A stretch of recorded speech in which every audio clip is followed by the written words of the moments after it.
तर धुळ्याचे तरुण आमदार जयकुमार रावल यांना थेट कॅबिनेटमध्ये स्थान मिळाल्यानं आनंद व्यक्त होत आहे आणि त्यांच्याशी बातचीत केली आहे आमचे प्रतिनिधी अमित जोशी यांनी।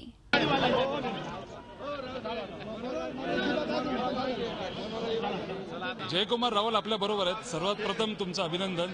काय सांगाल, इतकी वर्ष आमदार होतात, लोकप्रतिनिधी म्हणून काम करताय, अर्थात पहिला प्रश्न असा आहे, मंत्री झालेलात, कसं वाटतंय? हे खरं तर राजकारणाची सुरुवात करत असताना आपण आपल्या मतदारसंघामध्ये काम करतो आणि मतदारसंघाचे लोक मोठ्या अपेक्षेने आशेने आपल्याला निवडून देतात आणि मग त्यांची अपेक्षा असते की अजून काम करण्यासाठी आपल्याला मंत्रिपद मिळावं। सगळ्यांच्या मनामध्ये असतं, परंतु स्वप्न पूर्ण होण्याचं, स्वप्नपूर्तीचा आनंद एक वेगळा असतो।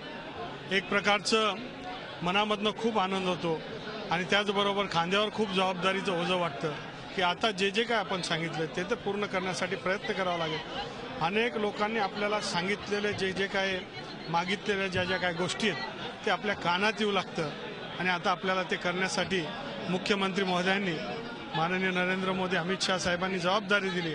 आता तुम्हाला करावं लागेल, जनतेसाठी लढावं लागेल। एकदम कॅबिनेट मंत्रीपद मिळाले, खूप मोठी जबाबदारी आहे, काय सांगाल?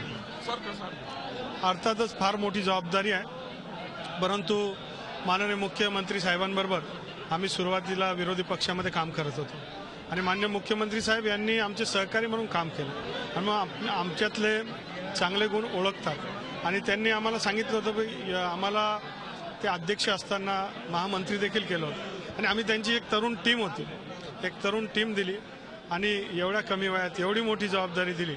माझ्या पक्षाचं मी आभार व्यक्त करतो, माननीय मुख्यमंत्रींचं आभार व्यक्त करतो आणि जबाबदारी फार मोठी आहे, ती पेलवण्याचा प्रयत्न करेन। थोडंसं ताटकळत राहावं लागलं, काही महिने का होईना, काय सांगाल? देर आहे दुरुस्त आहे। पुन्हा एकदा अभिनंदन तुमचं। हे होते जयकुमार रावल, व्हिडिओ जर्नलिस्ट प्रशांत कुसरेकर सह अमित जोशी, झी मीडिया, मुंबई। झी 24 तास रहा एक पाऊल पुढे।